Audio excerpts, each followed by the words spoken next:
Por allá en los años 50, un científico de Harvard llamado Kirk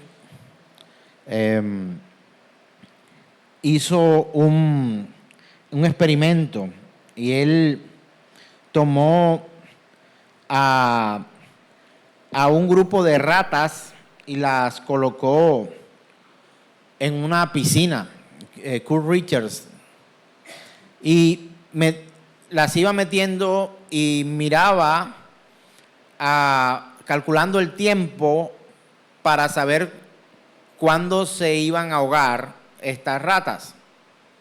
Y empezó a meter una por una y empezó a calcular que la media de tiempo eran alrededor de 15 minutos. Y esas ratas estaban allí luchando más o menos por 15 minutos y luego pasados los 15 minutos aproximadamente, algunas un poco más, algunas un poco menos, ya se soltaban y se dejaban hundir. Pero luego las sacaban, las secaban, y no sé usted qué piensa que iba a hacer después, pero era la segunda ronda. La echaban nuevamente a la piscina y estas eran capaces no solo de pasar los 15 minutos, sino eran capaces de luchar más de 60 horas.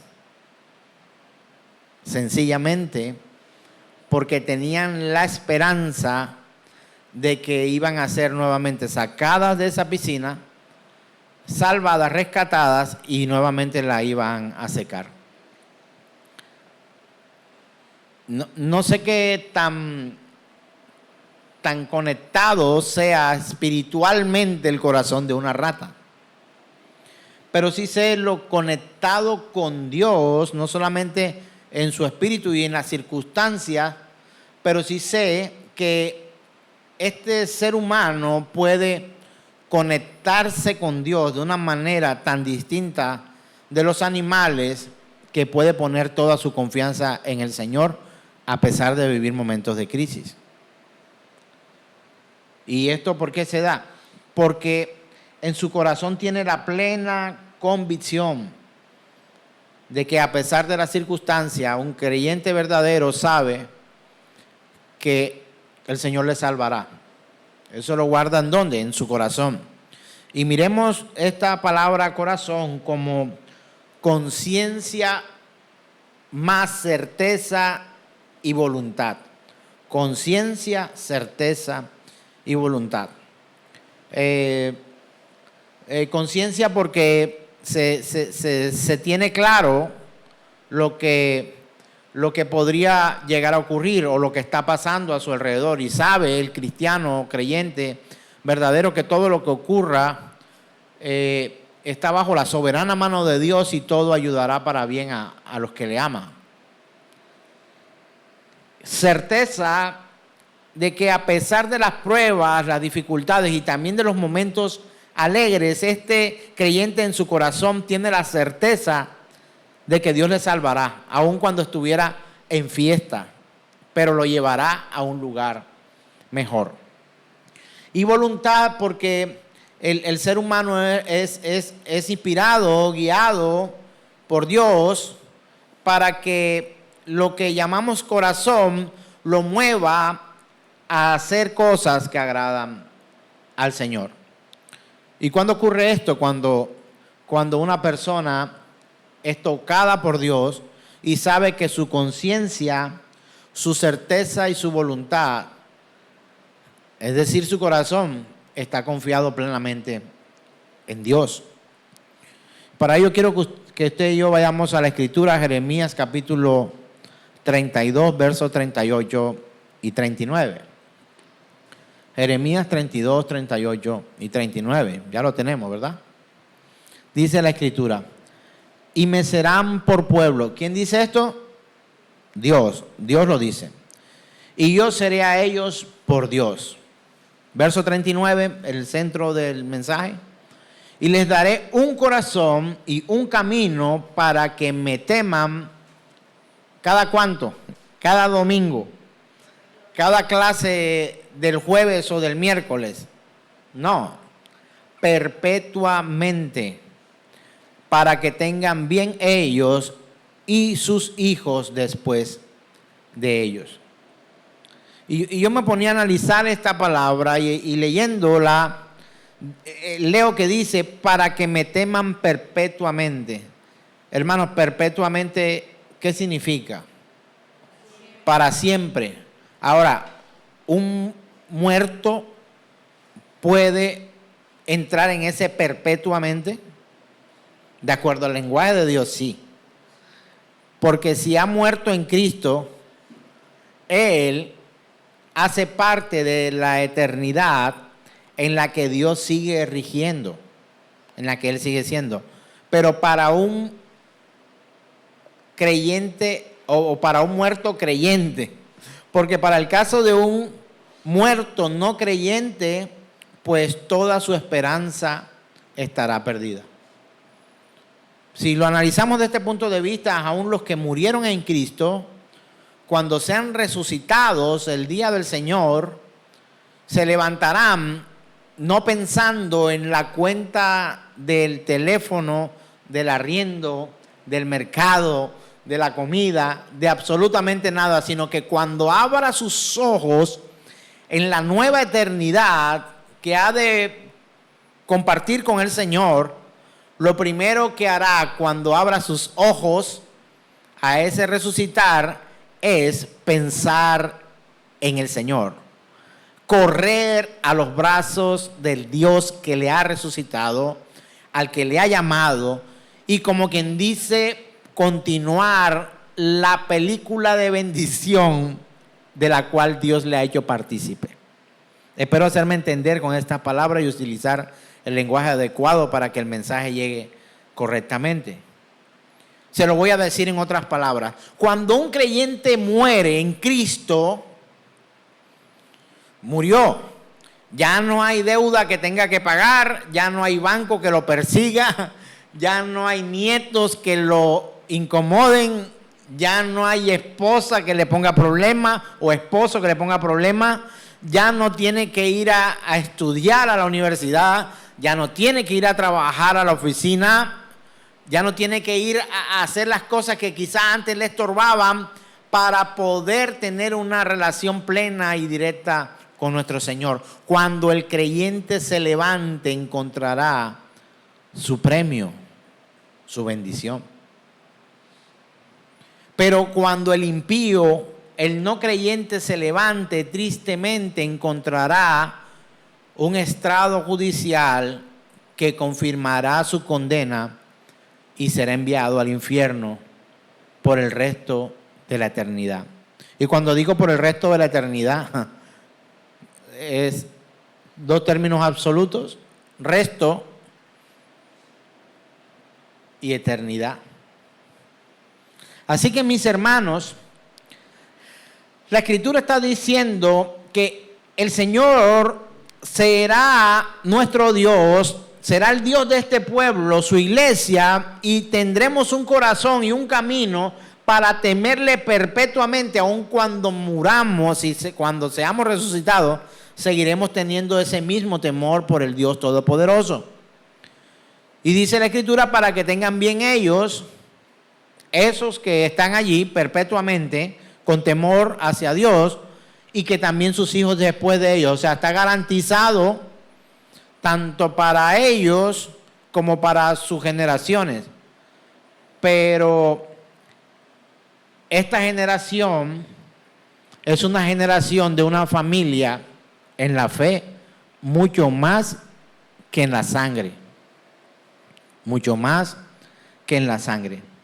Así que el Señor estará delante de nosotros y nosotros compareceremos delante de Él. Cuando abramos nuestros ojos, si hemos muerto esta vida y seamos resucitados, cuando abramos nuestros ojos vamos a ver a nuestro Señor.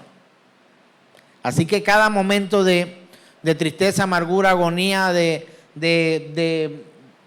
todo aquello que quizás nos entorpece nuestra comunión con Dios, y aún el pecado no estará más allí, sino que estaremos cara a cara con Dios. Y ahí nuestro corazón estará completamente rendido a Él, porque no tendremos necesidad de nada. toda lágrima será enjugada de los ojos y ya no habrá más llanto, ni dolor, ni enfermedad, ni nada que nos abrume. Y creo que cuando hablo así acerca de cerrar los ojos y abrirlos nuevamente, el verdadero cristiano anhelaría más bien morirse para poder estar nuevamente con Dios. No estoy hablando de suicidios, estoy hablando de que ya el creyente verdadero en su corazón no alberga el miedo de la muerte, porque sabe que la muerte es un paso que le acercará al Señor. Los creyentes vemos la muerte de una manera distinta. Y debería ser de esa manera. Ahora, el tema que le he colocado a este mensaje es un corazón. Él ha prometido darnos a nosotros, ¿qué? Un corazón que le teme, un corazón que le cree, un corazón que tiene su voluntad rendida a Él, un corazón consciente de que está Dios allí, como lo explica Santiago. El que lo busca es necesario que crea que Él existe, o sea, que le hay, que existe Dios, que está Dios allí, que ese corazón tiene certeza y que también tiene una voluntad. Y nosotros, hay una seria discusión entre lo del libre albedrío y el no libre albedrío, porque algunos catalogan que el hecho de que no haya libre albedrío es que Dios entonces creó marionetas. Hermanos, les insto a que estudiemos un poco más, no es el tema hoy, acerca de lo que es el libre albedrío y lo que no es el libre albedrío, porque cuando tenemos poca información de un tema terminamos dando opiniones fuera del foco verdadero de lo que realmente significa eso. Nos pasa en nuestra escuela, a veces hago ciertas preguntas acerca de ciertos temas y no, por ejemplo, la cesación. Entonces, no, yo no estoy de acuerdo con eso porque, bueno, ¿qué sabes de la cesación? No, es que todos los dones se acaban y que todo yo por ahí, pero bueno, ¿qué has leído de eso? No, eso yo lo escuché. No, espérate. Tengamos un poco más de disposición para buscar y tratar de entender realmente lo que es cada cosa, para no tener opiniones fuertes con conocimientos leves, débiles, flacos, debiluchos, esgarbados. Cuando ya tengamos mucho conocimiento o que hayamos leído, digamos, lo suficiente acerca de un tema, nuestra opinión o nuestra posición se hará fuerte o no de acuerdo a cierto tema o no. Pero en cuanto a la voluntad deliberada del hombre y el libre albedrío, sería muy bueno que nosotros tuviéramos espacios de estudio en cuanto a esto. Porque es muy fácil decir, no, entonces si no tenemos libre albedrío, Dios lo que creó fue marionetas. Y no es cierto. Y le adelanto algo, dentro de la soberana gracia y voluntad del Señor, Él nos ha permitido a nosotros tomar ciertas decisiones. Hermano, he dicho soberana gracia y voluntad de Dios. Esa es inamovible. Él nos ha permitido a nosotros tener destellos de elección para ciertas cosas. Pero ¿sabe por qué usted tiene esos destellos de elección? De acuerdo a lo que yo he estudiado, y quisiera que si lo vamos a discutir, pues estuviéramos sentados con argumentos y buscando la manera de llegar al conocimiento mayor de nuestro Señor. Pero esos destellos de elección son como para qué carrera tomar. Pregunto, ¿qué influye eso en el reino de los cielos? ¿Qué le quita a Dios esto? Nada. Si vives en la ciudad de Santa Marta, o si vives en la ciudad de Barranquilla, o si vives en Estados Unidos, en Europa, en República, no sé. Quizá eso no sea tan trascendental en el reino de los cielos. Pero dentro de su soberana voluntad, el Señor nos permite a nosotros, o sea, lo digo de otra manera, en la soberanía de Dios nos permite tomar ciertas decisiones. Es más, es decirlo de otra forma, Él decide permitirte tomar ciertas decisiones. Pero eso tendríamos que estudiarlo mucho más profundamente. El creyente tiene un corazón dispuesto para hacer la voluntad de Dios, para caminar conforme a su palabra. Si la palabra de Dios dice que algo es pecado, hermano, deje de pelear contra la corriente, es pecado. Si el Señor dice en su palabra que algo es bueno, y si también dice que algo es bueno en gran manera, hermano, es bueno. El verdadero creyente entiende que la palabra de Dios es su sustento y que en su corazón se forma esta conciencia y esta certeza que pone por obra el creyente luego a lo que llamamos nosotros, en este caso, voluntad en el hombre. Entonces, si el hombre sabe que honrar a los padres es bueno, porque Dios lo ha dicho, entonces, ¿qué hace el hombre? Honra a su padre. Si el Señor ha dicho que mentir es pecado y que el padre de la mentira es el diablo, así dice la Escritura, entonces el creyente se abstiene de mentir. Tiene un corazón consciente, tiene un corazón con la certeza y tiene un corazón con una voluntad dispuesta para obedecer lo que Dios ha dicho. Dios ha dicho que Él va a crear un pueblo para sí y que a ese pueblo le dará un corazón. ¿Cuántos corazones? Uno. ¿Sabe por qué? Porque si el hombre tuviera dos corazones, entonces tendría la oportunidad. Bueno, en deporte sería espectacular. Si yo con un corazón corro 5 kilómetros en 33 minutos, yo creo que con dos corazones correría esos 5 kilómetros en la mitad, porque tendría mucha mayor capacidad de oxígeno y más fuerza para correr, por ejemplo.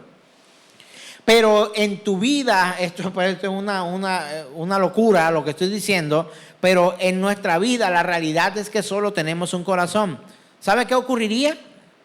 Si tuvieras dos corazones, entonces tú podrías amar con un corazón al Señor y con el otro corazón podrías amar a Satanás y a su mundo, a su reino.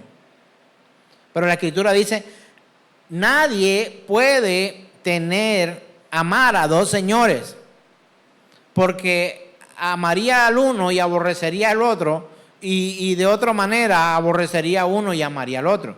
La Escritura lo está diciendo. ¿Cuántos corazones te ha dado el Señor? Uno. Un solo corazón. Tú puedes tener dos ojos, dos fosas nasales, dos orejas, pero tienes un corazón. Y este corazón consciente, certero y dado a la voluntad, tiene que rendirse a un solo Dios. A un solo Dios. Ahora pregunto, ¿cuántos dioses hay? Un solo Dios. Seamos cuidadosos, hermanos, y lo hemos hablado con los chicos que cantan. Porque a veces hacemos de pronto, dentro de lo que queremos adornar con nuestras palabras, nuestra adoración y exaltación al Señor, en nuestras palabras de pronto dejamos ver cosas como si hubiera la posibilidad de que otros dioses existieran. Él es el único Dios. A ti, al único Dios que cantamos, por ejemplo.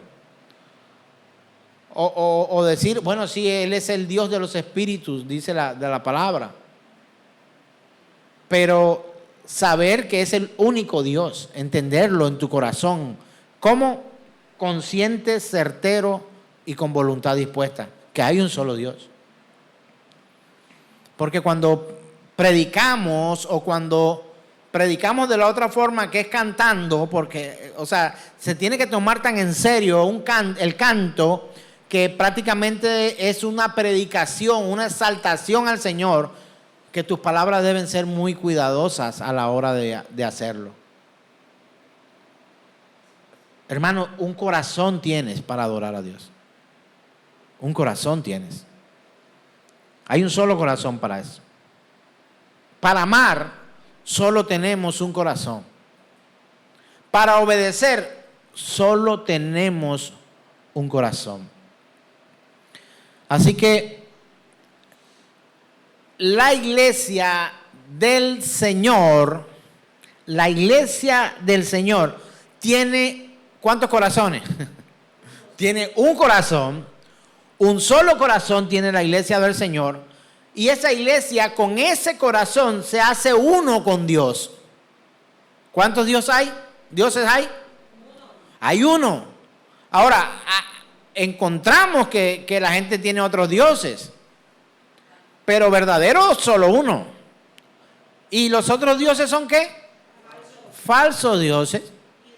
Son ídolos. No son Dios, son ídolos.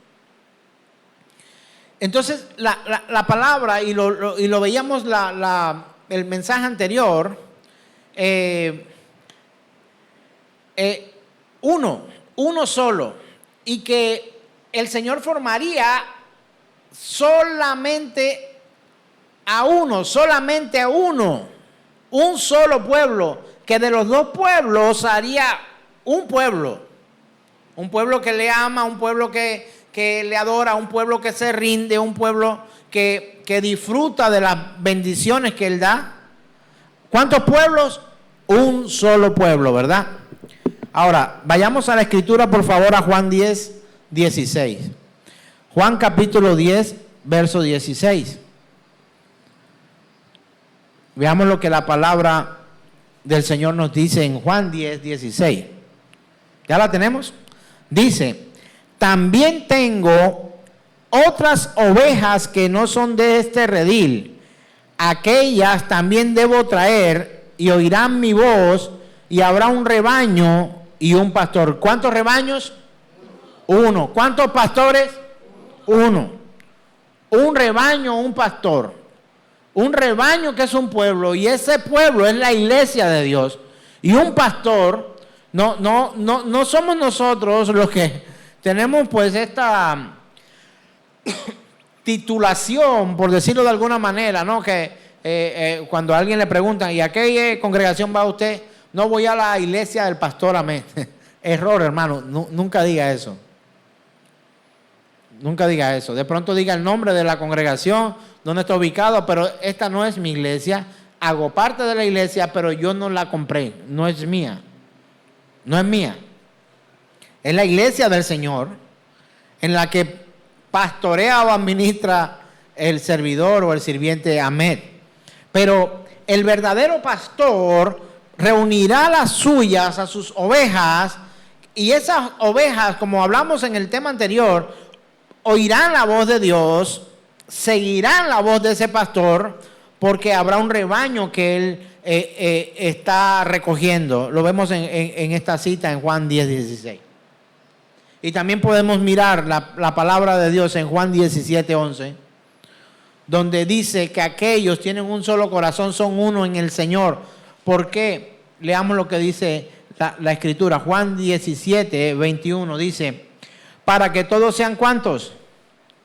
Uno. Como tú, oh Padre, en mí y yo en ti. Que también ellos sean ¿qué? Uno en nosotros, para que el mundo crea que tú me enviaste. Hermano, un Dios, un pueblo, una fe, un bautismo, un corazón, un solo corazón. Ahora, imagínense usted que Dios tuviera dos corazones. ¿Usted se puede imaginar a Dios con dos corazones? De manera hipotética. Igual, estos son términos para graficar, para la pedagogía de aprender acerca de Dios, se utilizan palabras antropomórficas, por decir el corazón de Dios.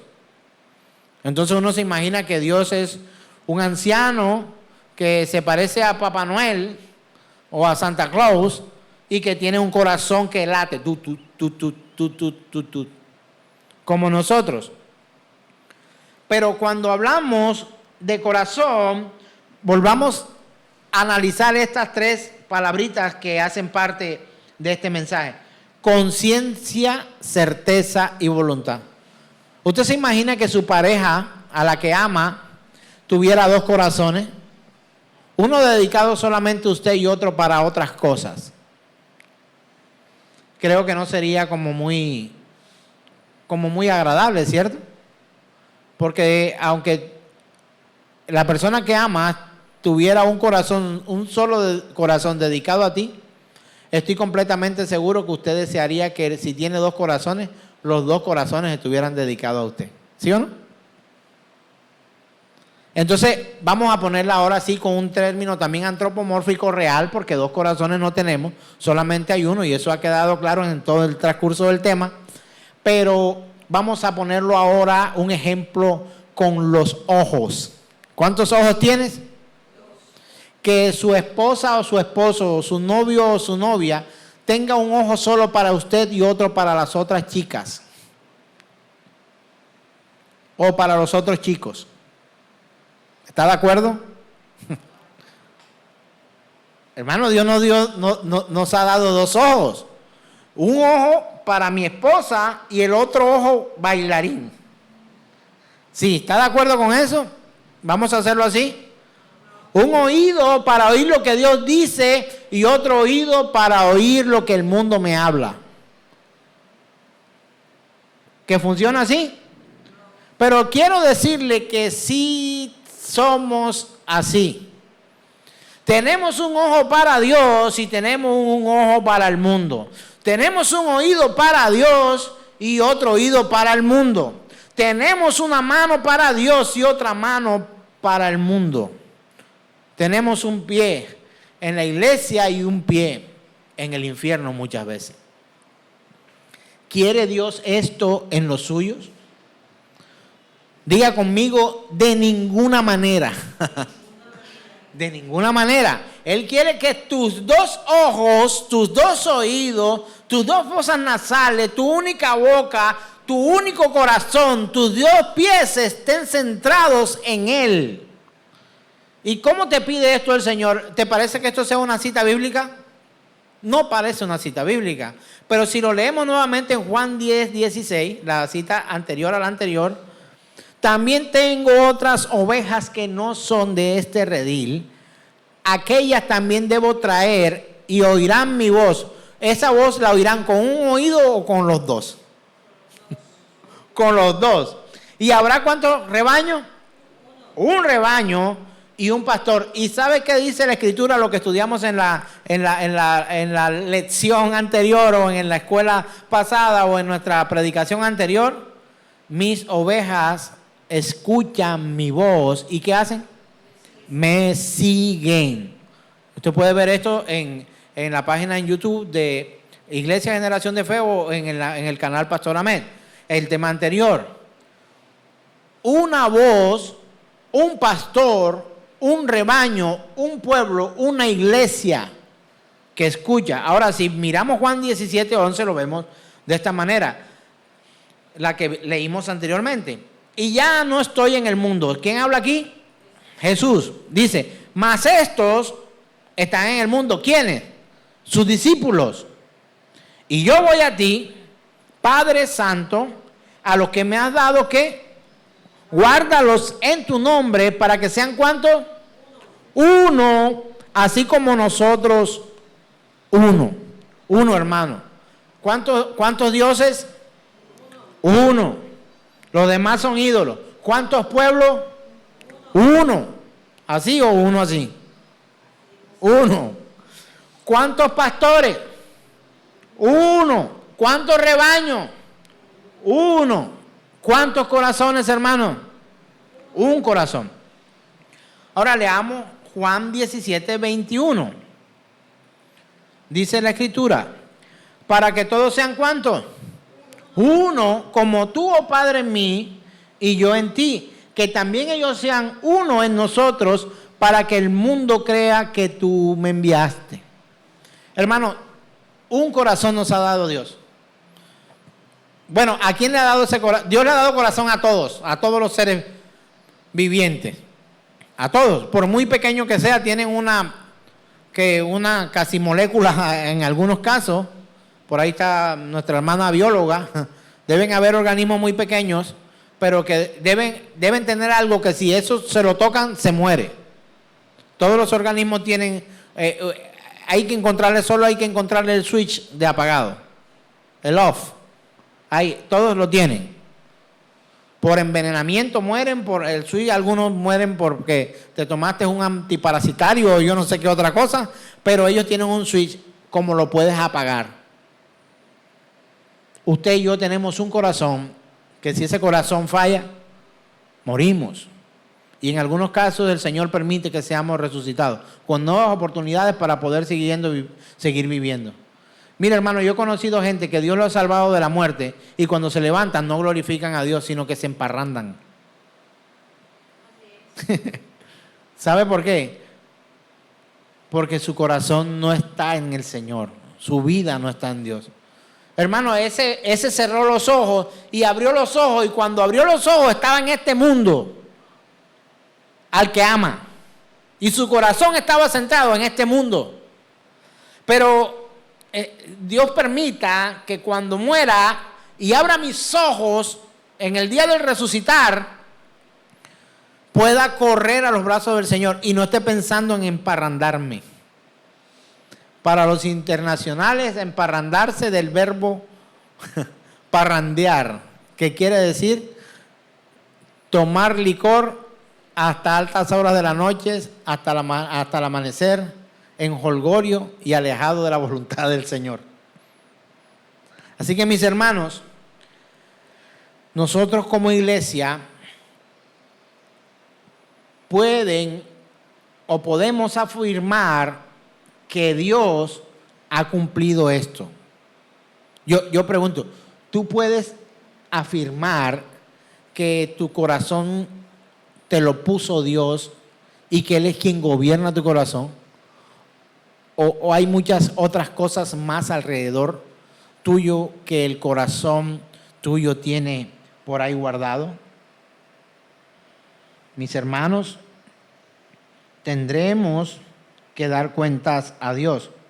Y quiero que recuerdes esto, quizás no la tenemos ahí en la diapositiva, en Mateo capítulo 6, versos 20 al 21, encontramos nosotros donde dice: acumulaos tesoros en el cielo, donde ni la polilla ni la herrumbre destruyen, donde ladrones no penetran ni roban, porque donde está tu tesoro, allí que estará tu corazón. Tu corazón. Hermano, si tú tuvieras dos corazones, tendrías más problemas todavía, porque pensarías que podrías dedicar un corazón al mundo y un corazón a Dios. No, pero al menos debes agradecer que te dedico un corazón. Como alguien me dijo la vez pasada, agradezca que vengo a la iglesia. Bueno, sí, gloria a Dios porque trajiste al hermano o a la hermana a la congregación. Tenía rato que no te veía. No, agradezca que yo vengo a la iglesia. O como otro que lo invité a la congregación me dice, no, yo te colaboro, yo voy.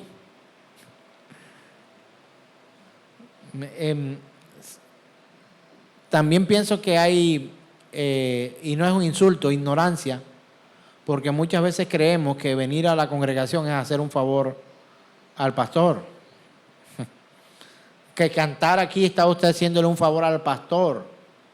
Que ayudar a que esto esté bien es un favor al pastor. O cuando usted aporta para comprar algo que necesitamos acá como comunidad, entonces usted me está haciendo el favor a mí. No, hermanos, nosotros sabemos, la iglesia, que nuestro corazón está en el Señor.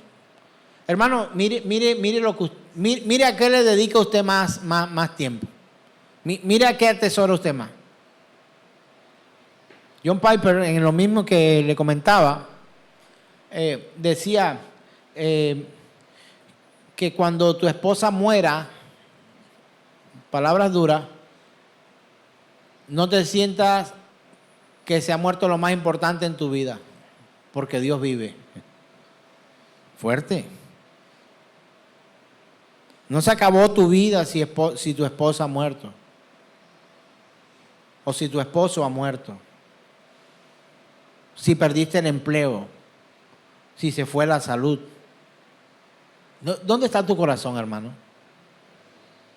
Ahora, un esposo debería estar, utilicemos el término en la mejor manera, orgulloso de que su esposa o su esposo, un casado o casada, debería estar alegre porque su prioridad es Dios y luego él o luego ella.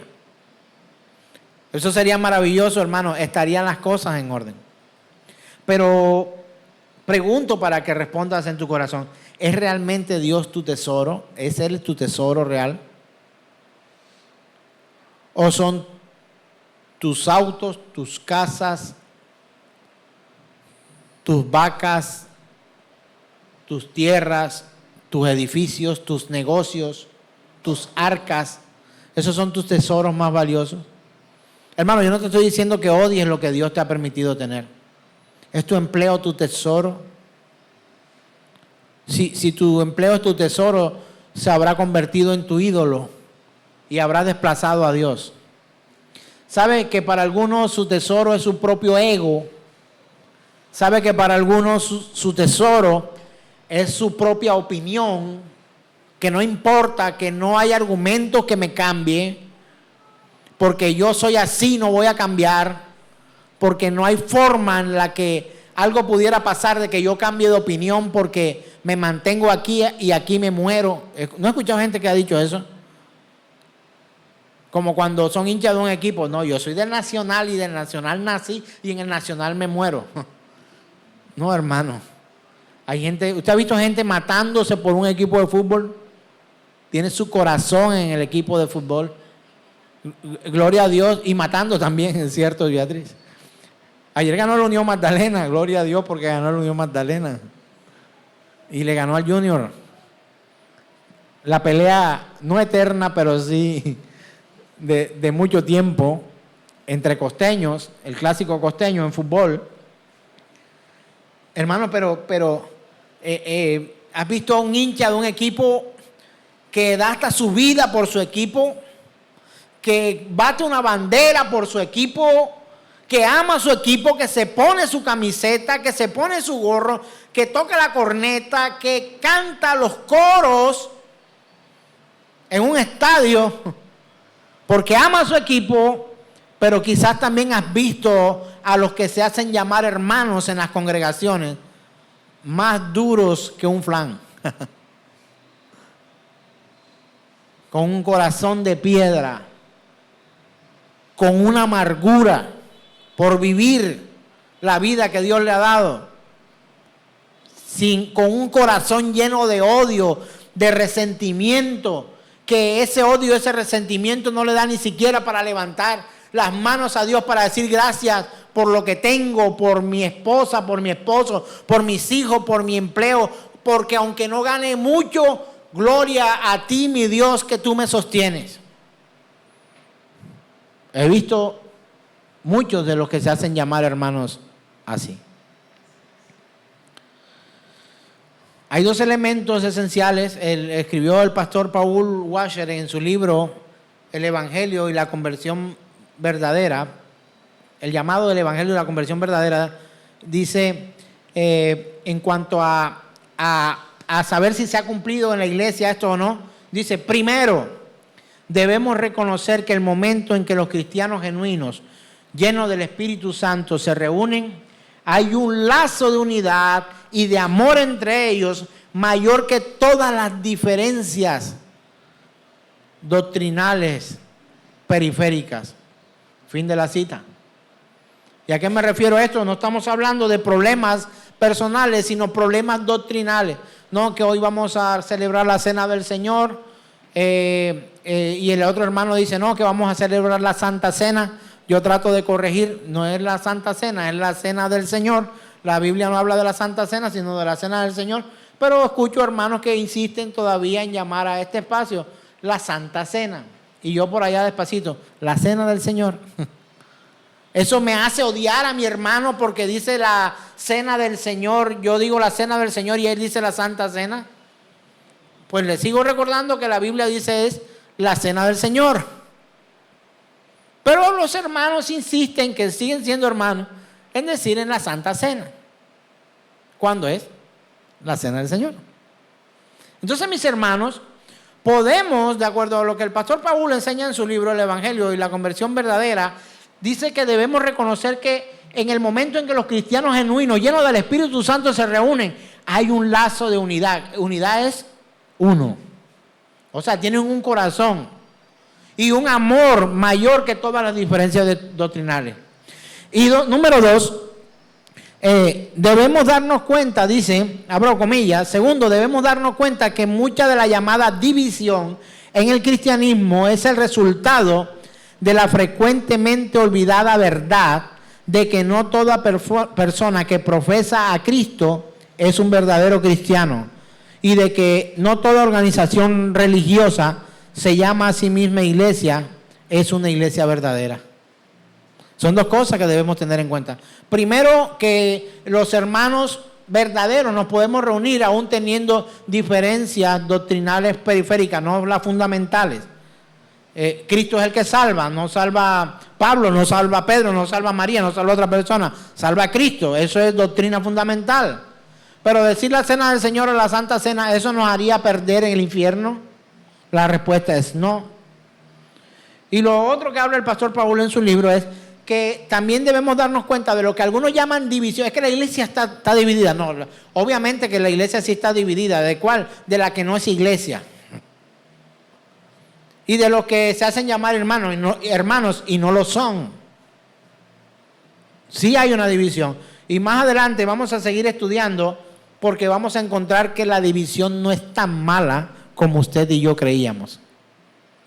Así que, mis hermanos, le pido al Señor que usted y yo podamos vivir conforme a su buena voluntad, entendiendo que su propósito, el propósito por el cual usted y yo hemos sido llamados, es para que tengamos ¿cuántos corazones? Un corazón consciente, vamos a recordar esto, un corazón con conciencia, con certeza y con voluntad de que el Señor nos ha dado un corazón porque somos un pueblo, un rebaño que tiene un pastor y que es su iglesia, una iglesia, y que tenemos un único Dios, un solo Dios. Amén, aleluya, amén.